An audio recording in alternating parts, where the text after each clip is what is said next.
Hi there, and welcome back to another Ninth Age Battle Report from the Warlock's Tower. So we're going to play Dread Elves versus Empire of Sonnstahl. You may notice some knights have come to Sonnstahl after the destruction of Bretonnia. So what we've got is we'll go straight into setup. So we've got on the left some what was Warlocks. These are Yema. The majority of the army, if not all the army, are Yema. So movement 20 Warlocks.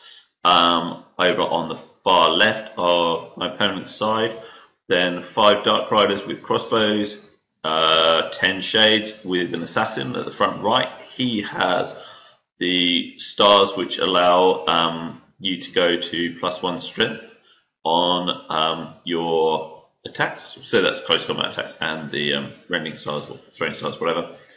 Then we have a Lord on a chariot, 3 repeater bolt throwers, and then some Sisters of Yema. I think there's 25 of those. A load of corsairs pushing a cauldron with a BSB on it, and that is a Yema witch BSB. And then another 5 warlocks and 5 more dark riders with crossbows. So James, my opponent, dropped most of his army and chose to go first. So it was automatically going first. So what I have is 12 knights with my BSB with the yellow lance on the right and my lord on the left. They're both pretty choppy. They've got a ton of strength 5 attacks each. Then we have 5 knights, also the core knights. They're upgraded because my lord is a knight lord. So I've got a marshal as my BSB and knight lord. So they're all upgraded with additional strength. Makes them grind pretty well. The order to give them a fight an extra rank, I'm hoping will help the big block going on the charge and smash something up pretty good.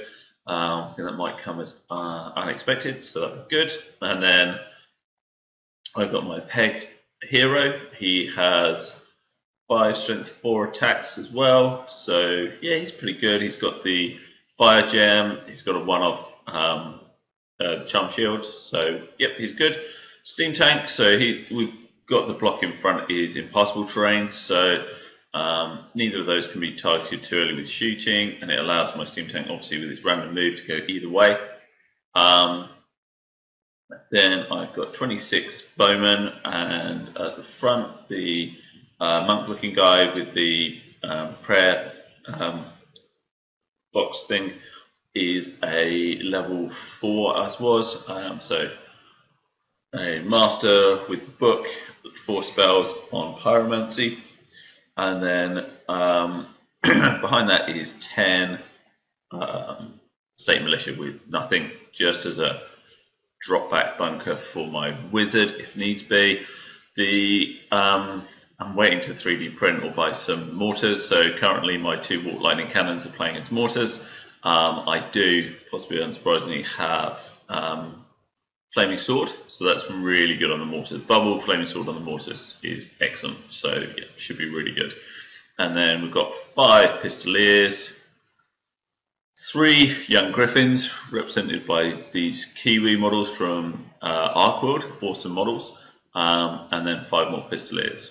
Yeah, the intention was to try and, I presumed going first he'd swing both units into my center, and or I'd be able to fight the cauldron. Now the cauldron, obviously giving out killing blow is a problem, but I intend to charge him, obviously, given I've got lances, and so my thought is with the war machines that he's going to at some point have to put the 5-up ward save against war machines on his units, and that will allow me to charge in and do enough damage to pop the the unit if I've got 2 ranks. So that's my intention, to get 1 hit or 2 hits on the Yema with mortars, 1 or 2 hits on the corsairs to whittle them down, hopefully, or even just some fire magic actually would be enough, and then go in with my knights and do some significant damage. So yeah, that's the plan. He's got no wizard, so it's just got the warlocks are both level 1, obviously with 2 spells. You forget how fast the Yema girls are. So basically, they are movement 8. They've got the plus movement banner in there, so they fly forward. The corsair on the front of the hill represents a unit. It's metal models. They would all crash down into his cauldron. So that represents the front right. The missing model is the model there. So much more sensible than on a wobbly hill. Pushes forward both of his units, which I'm okay with. That seems to me that he's almost chuffed himself up, so that's okay. And then he does the breath weapon into my unit. From the Yema girls, he got a very high magic phase this turn, and I was going to wear a Doom Bolt and a breath weapon, so he did the breath weapon on this side with like 4 dice, and I think I had 6 dice total, 5 dice total. So yeah, he wiped out most of the unit with that, and then some shooting, finished the rest off. But I was okay with this. I thought I've got charge flank into the side of the Dark Riders, so I'm going to hold them in combat, I presume, if not break them, and that should be pretty good.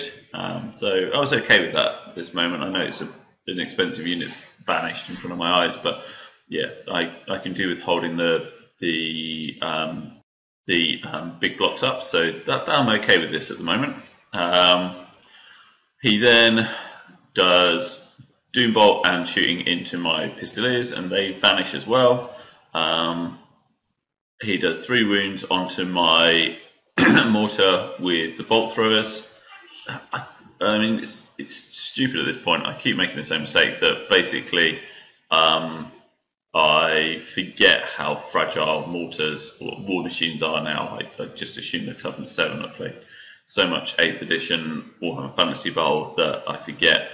So yeah, they were too far forward and in a silly position, especially given they don't take minuses from cover. So silly mistake, allowed that. So yeah, I go charge flank with my knight. I wander forward, roll really low with my steam tank, and yeah, I thought I had a good position with my peg knight. He could hop forward and get, so he was inch away from both, and yeah, presumably would have a charge flank or charge rear into the Yema, depending on if they push forward. So yeah, I was really happy with that position. And then he pushed forward on his left. My pistoliers went to help out and shot into and so they could shoot into the Dark Riders. Mortar landed and made a huge mess of the Yema girls, and they broke. So that was really good, unexpectedly good. So gives my peg guy no charge, but that's all good. I was never going to go into the corsairs; I'd lose that combat. So yeah, so that was great. A little bonus. Charge flank. He did his 1 attack from his Dark Rider. I rolled the 1 for my armor save, and my charge flank led to the death of 1 knight, and gave him a free reform. So yeah, I get surrounded. I presume my pistoliers are going to disappear here. In all honesty, I think my demigriff should do okay. Even with the assassin in that unit, he's only got 3 or 4 attacks, so that's okay.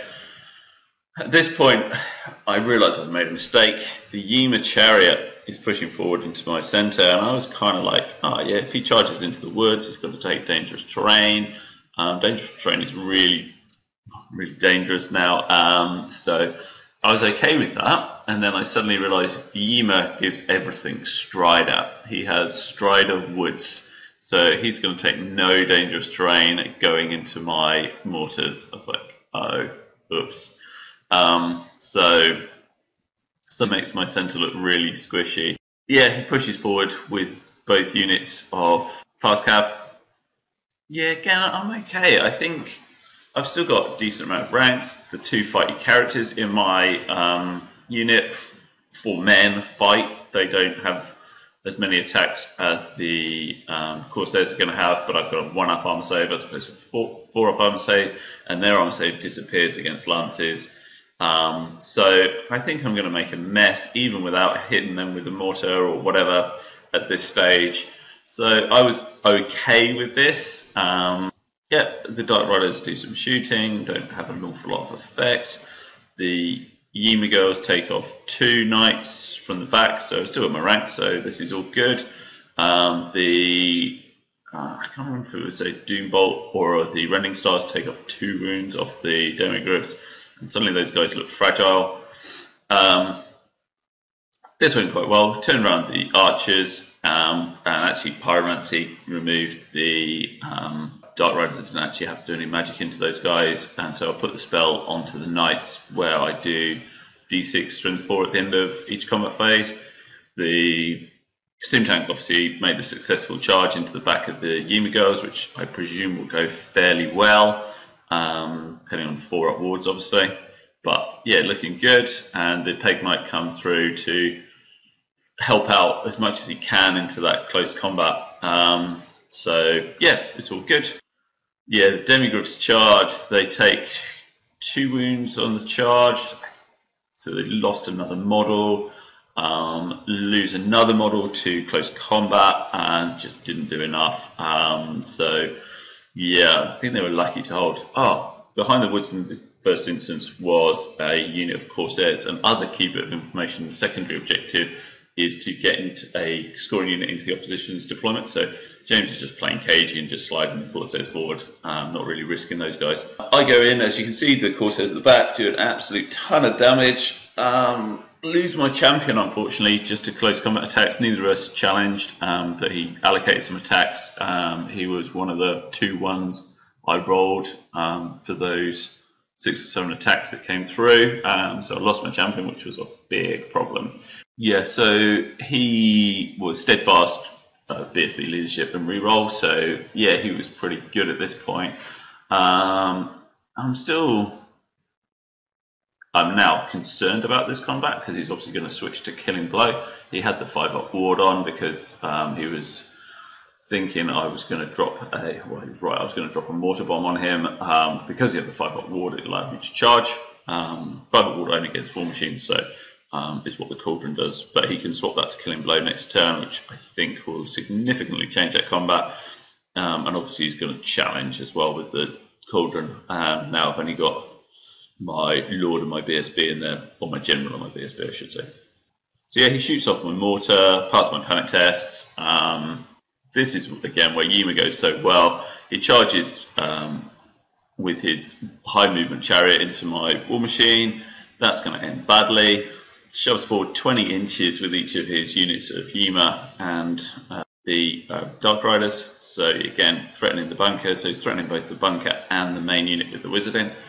Yep, so it's looking reasonably terrible. This was quite comedy. He failed to overrun into my wizard's unit. He shot into the bunker unit. They broke. 2 of them fled. So this is the original position at the bottom. They fled through the chariot. 2 of them took dangerous terrain, and 2 of them ended up on the other side. So it ends up that I saved the unit and I'm not going to lose my archer unit just yet as well. I mean, he's a lord on a chariot, so I do get to challenge with my champion and wizard. So potentially I've got 2 turns of saving the unit, even if he had made it into combat. But yeah, nobody wants to be in that combat. So yeah, that's okay. The Killing Blow makes a huge difference. Take a heap of wounds, and basically the champion and the 2 heroes run. So obviously that's quite a major problem. Not the champion, the banner and 2 guys run. And then I've got the Steam Tank looking at them. He's ground out the Steam Tank with Killing Blow before, but I'm still okay with that. I'm going to get impact hits and the breath weapons. That's good. I think James forgot I had the breath weapon on the Steam Tank. So yeah, this is a bit of a mistake. So I charged him with a peg guy, thinking I'll pin the chariot in place and put the Steam Tank into the flank. As I learnt later, the wall platform can't shift over anyway, so pinning it in place was just giving him free combat res and free points. So yeah, very silly move. I move forward the unit to bounce through the terrain.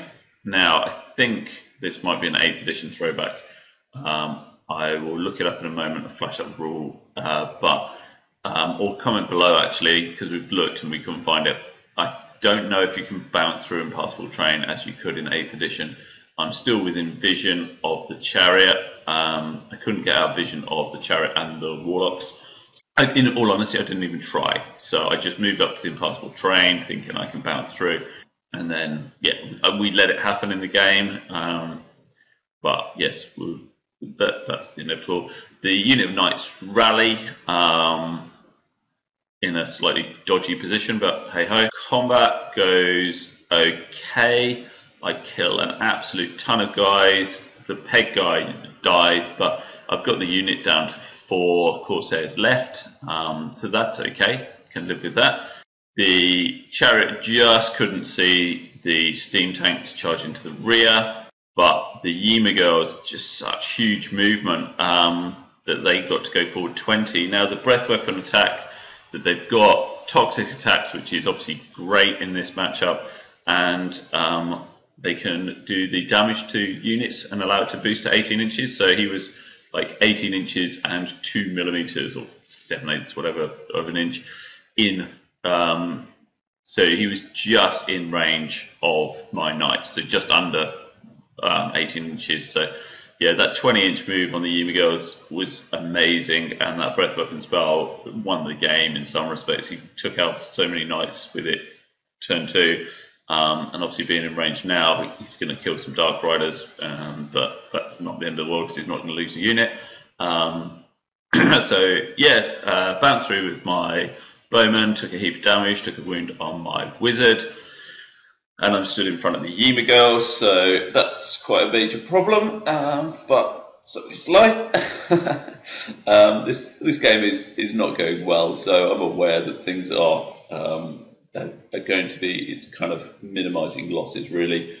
So the breath weapon comes in, I've got a fleeing wizard, and so I don't even think he big diced it that much. He killed his own Dark Riders, took off the last remaining knight and the BSB, and did a wound to my 2 wounds to my lord. No armor save, and toxic attacks is a major problem. So yeah, he rolled really high. I think it was 11 for the breath weapon as well. So just decimated the unit. Unit failed to rally. The archers, the tank ground out the last remaining bar 1 of the corsairs. And they held because of some wounds they did to the tank. The corsairs moved into the deployment zone, and the tank suddenly just had a major fail and lost all its wounds in like a turn. I think even the corsair might have chipped off the last of the wounds and then died, so I got that unit. He charged in with his warlocks into my lord, which had 1 wound left. I think they only did 1 wound and I saved it. I mean, I've got the Dawnstone, so he was good. I chopped up some warlocks and ran them down. So we didn't even add it up, to be honest. It was a huge win to James. I mean, I've killed a lot of his stuff, but there was a few fairly major errors I made. And so basically, putting the mortars forward and in the centre, I mean, he dropped early, so I could have put them anywhere. I think I had 2 units of pistoliers down when he dropped his army, and I should have stood behind the hill on my left flank, and basically been out of sight of the majority of the bolt throwers. I guess I was concerned about the shades dropping on that side. It seemed the obvious place to put them, behind the hill. But even with that, I could stand some knights to threaten that. So my deployment was really poor. Setting up knights of near impassable terrain is always a stupid idea, well, not always, but it's often a stupid idea, and that proved to be the case. So I've got long range on both my bowmen, because I've got an order which adds 6 to the range, and on my mortars, obviously. So I could be firing across the table at his which is Yema witches and the corsairs, and even with their 5-on ward, they're going to disappear really quite quickly. And put my knights block semi-central to kind of prevent. So if they come across to my soft stuff, I can charge them the flank. So it was very poor deployment, and yeah, I didn't play the game brilliantly. As I say, I forgot how good the breath weapon was. I didn't think it was toxic attacks from the evil breath weapon. That made a huge difference, and that took off a lot of my models, which was amazing. It took off some of the demigriff wounds, the young griffin wounds, and some of the knights.